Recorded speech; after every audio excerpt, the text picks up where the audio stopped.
यही भारत की सरजमीन है। एक पंडित का घराना है और उसकी एक नन्ही सी बच्ची है। पंडित रोजाना लोटिया में दूध उठाता, भरता और मंदिर की तरफ चल पड़ता। रोजाना उसका मामूल था, लोटिया में दूध भरता और मंदिर की तरफ चल पड़ता। उसकी एक नन्ही सी बच्ची ने उससे पूछ लिया, ओ बाबा, आप रोजाना कहाँ जाते हैं दूध लेकर? उसने कहा कि मैं भगवान को पिलाने जाता हूँ, मैं अपने दूध को पिलाने जाता हूँ। तो उस बच्ची ने कहा, ओ बाबा, आज मैं जाऊंगी और मैं भगवान को दूध पिलाकर आऊंगी। तो उस पंडित से कहा, ए बच्ची, अभी तू छोटी है, क्योंकि अभी तू नहीं जा सकती है। मगर बाप से वो इसरार करने लगी, नहीं बाबा, मैं तो जाऊंगी।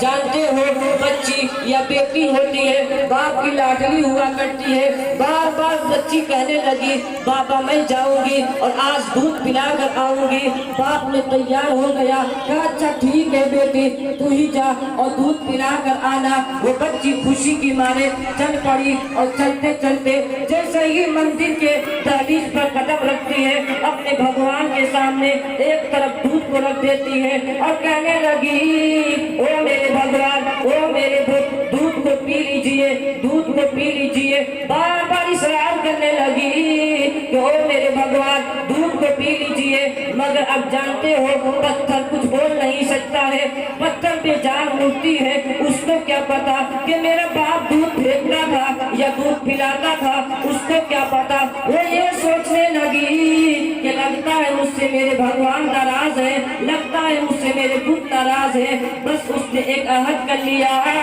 कि ओ मेरे भगवान, अगर आपने दूध नहीं पिया तो मैं आपके चरणों में अपनी जान कुर्बान कर दूंगी। अगर आपने दूध नहीं पिया तो आपके चरणों में मैं अपनी जान को दे दूंगी। उसने एक तरफ दूध का लुटिया रख दिया और अपना सर को पटकने लगी, पत्थर पे पटकती जाती और कहती जाती, ओ मेरे भगवान, दूध पी लीजिए, दूध पी लीजिए। मगर वो बेजान पत्थर है, दूध नहीं पिएगा। वो बेजान मूर्ति है, कैसे दूध पिएगा? बेजान पत्थर न आपको कोई फायदा पहुंचा सकता है, न आपका कोई नुकसान पहुंचा सकता है। बेजान पत्थर तो वो सामने बार बार कह रही है, ओ मेरे भगवान, दूध पी लीजिए, दूध पी लीजिए। मगर वो बेजान पत्थर, ओ मेरे दूध पीता है कि नहीं? फिर वो दूध नहीं पीता तो कहती है, अगर नहीं पिएगा तो कल वाले फिर बाबा को बुलाऊंगी।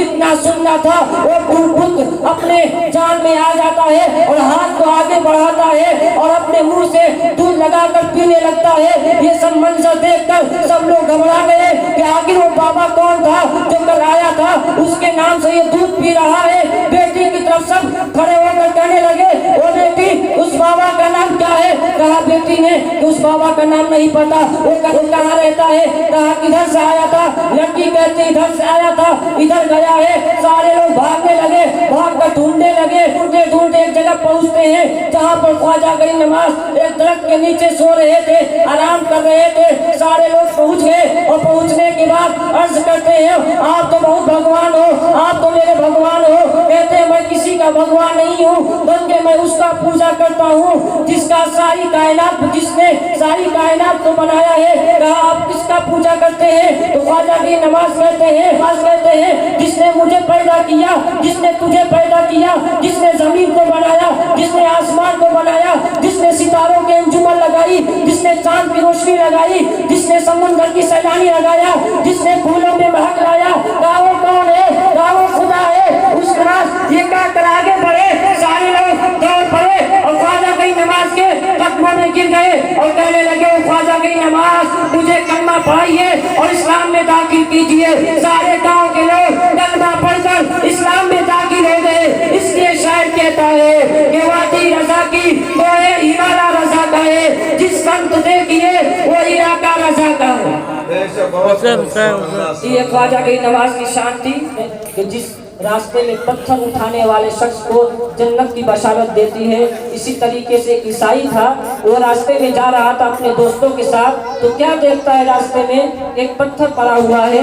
तो उस ईसाई ने अपने दोस्तों से कहा, जानते हो ये पत्थर क्यों है? कहा क्यों है? कहा इस रास्ते पे लगता है कोई मुसलमान नहीं गुजरा है, लगता है इस रास्ते पे कोई मुसलमान नहीं गुजरा है। उसके दोस्तों ने कहा, ऐसा कैसे हो सकता, तुम ऐसे कैसे बोल सकते हो, इस रास्ते से मुसलमान नहीं गुजरा है। तो कहता उस ईसाई ने अपने दोस्तों से, अगर इस रास्ते से मुसलमान गुजरते तो इस रास्ते में पत्थर नहीं होते। ये हमारा मजहब है। लोग पहले के लोगों को लोग देखकर इस्लाम कबूल करते थे, लोग देखकर माइल होते थे, लोग देखकर समझ जाते थे ये नबी का आशिक है, नबी का दीवाना है। मगर आज हम समझ ही नहीं पाते कि मुसलमान है कि काफिर है, ये किस धर्म से है। हमको सलाम भी करने में डर लगता है कि भाई ये किस मजहब से है। हमको मुशाबियात लग जाता है, क्योंकि हमने चेहरा वैसा बना लिया है कि हम मुशाबियात में पड़ जाते हैं, हम कश्मकश में पड़ जाते हैं। मगर पहले के जो मुसलमान थे चेहरे पे दाढ़ी और नबी की सुन्नत लेकर चलते थे, लोग देखकर कहते थे लगता है ये नबी का दीवाना जा रहा है। बस मैं अपनी बात को मुकम्मल करता हूँ शेर के साथ कि सुबह हुदैबा में हुई बढ़ता है बाड़ा नूर का, सदका लेने नूर का आया है तारा नूर का, और चांद झुक जाता जिधर उंगली उठाते महल में, क्या ही चलता था इशारों पर खिलौना नूर का। और ऐ रज़ा ये अहमद नूरी का फैज़ नूर है, हो गई मेरी गजल पढ़कर कसीरा नूर का। वमा अलैना इल्लल बलाग। अस्सलामु अलैकुम।